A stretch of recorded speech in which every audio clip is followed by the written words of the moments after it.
for me, I want to win singles gold, and I don't necessarily know if they have that in mind for me, especially with all this stuff going on with Liv, and then we have, JD, we got Carlito, we got Finn, so like, honestly, I don't know where their mind is. I just know that one way or another, our plans will align because they're not gonna have a choice but to put a title on me.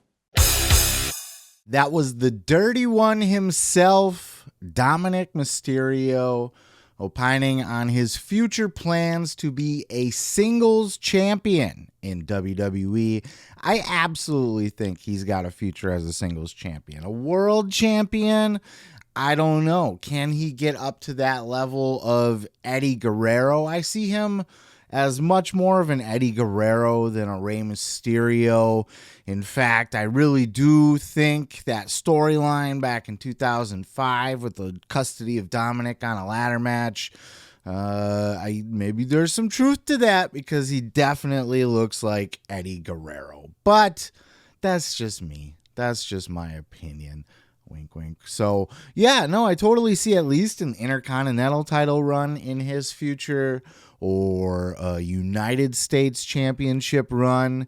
I think he's got work to do if he wants to be there. I think he's got more work to do if he wants to reach the heights, like I said, of an Eddie where he is a world champion. But I wouldn't rule it out. Dominic is really, really good. I forget what publication it was, but somebody had listed their top 20 like rising stars and top young rising stars in WWE. Jim Cornette actually absolutely buried this because, of course, Braun Breaker wasn't number one. Jim's got a hard on for Braun Breaker. But number one was Dominik Mysterio.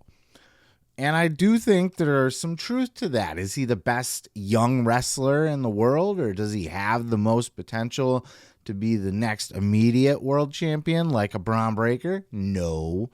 But he gets it. He understands the business. He's great at being a slimy, smarmy, all the smuzz as a heel. A heel.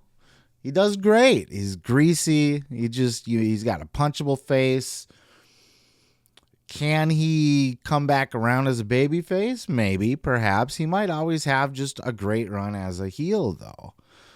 The dirty sleazeball, lie, cheat, steal. Lean into the Eddie Guerrero genes that you have, child. And I think he'll have a great career ahead of him. He also talked with the boys over on Busted Open Radio, Bully Ray, Dave LaGreca, Mark Henry was there as well. You were there. And they talked to him about, because he's a young boy still, comparatively so, even though he kind of grew up in the business. And, his first angle was 20 years ago, but nonetheless, he's still kind of a rook in a lot of ways. So they asked him, do you take advice from the locker room?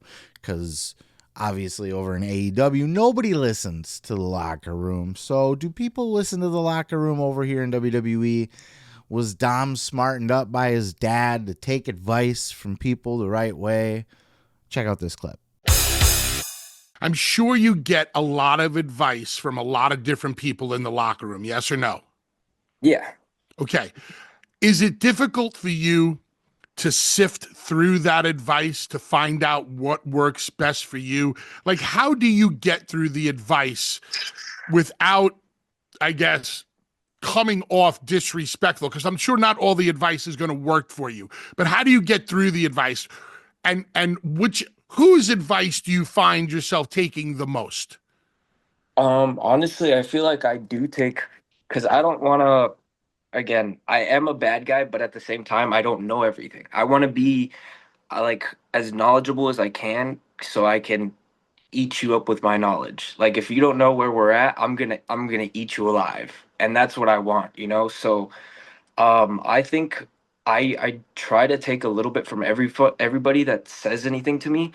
I take a little bit of everything. and I try to apply it, whether it's the next night on live events, or we just had this Christmas loop, which was like 5 days in a row. So everything that I would listen to or hear, I would try to apply it in the ring, whether it worked there, I be able to tell, be like, this isn't working.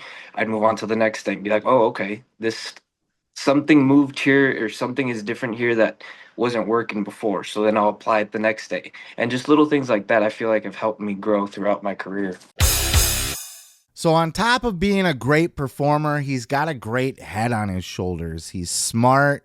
He does great interviews, by the way. When he's in these conversations, he's personable, he's articulate, he's humble. He's just a huge star in the making. I really, really do think so. I don't think he's going to be the biggest star in the history of the business. I don't think he's going to main event so many WrestleManias, but I think there's a lot of meat on this bone, and I really think we're just getting started. When he hits that 10-year vet status up into 15, he's probably going to be a perennial main eventer. I really do believe that. He's got all the tools, and he's just highly entertaining. I mean, this dude gets chicken tendies over. You know what I mean? Like, chicken tendies don't need help getting over. Everybody loves a good chicken tendy, but that's like part of his shtick now. And it just works for him. Give me some chicken tendies.